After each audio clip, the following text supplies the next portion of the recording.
आप ही कर न लेंगे हमारी खबर। अब जो हमारी प्रायोरिटी है, सबसे पहले तो था लोगों को रेस्क्यू करना।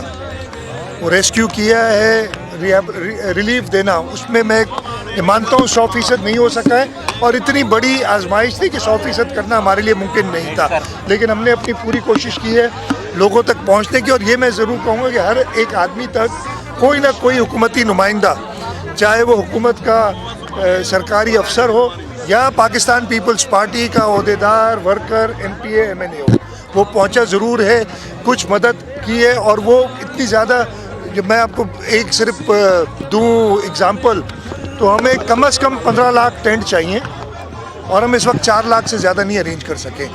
मैंने कई बार कहा है कि लोग मुझसे लड़ते हैं जब जाता हूँ, मुझे बुरा नहीं लगता है, इसलिए कि वो तकलीफ़ में है इस वक्त। मुझे मीडिया के सवालात भी बुरे नहीं लगते हैं, मुझे हाँ बुरा तब ज़रूर लगता है जब आप इस वक्त में ऐसे सियासी सवाल मुझसे करेंगे कि जी इलेक्शन कब होंगे, इलेक्शन के लिए आप तैयार हैं कि नहीं है। इस वक्त हमारे ये सोच में ही नहीं है, इस वक्त हम रिलीफ के पीछे हैं। अब हमारी प्रायोरिटी क्या है कि हेल्थ इश्यूज़ बहुत ज़्यादा बढ़ गए, मलेरिया और जो वाटर बॉर्न डिजीज़ हैं, गैस्ट्रोएंटेराइटिस, स्किन डिजीज़ हैं, वो फैल रही हैं। उसके लिए हमने इंटरनेशनल मदद भी मांगी है, और हम लोकली भी अपने हेल्थ डिपार्टमेंट को फेडरल गवर्नमेंट के साथ मिलके कोशिश कर रहे हैं। प्राइम मिनिस्टर साहब खुद 3-4 बार चक्कर लगा के गए हैं सूबे सिंध में।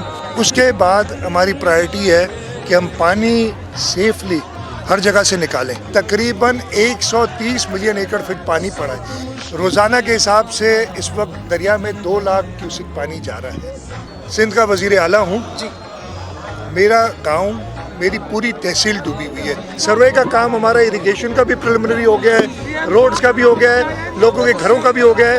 अब एक फाइनल सर्वे होगी जो फेडरल गवर्नमेंट के साथ मिलकर हम कर रहे हैं, और वो शुरू हो गई है।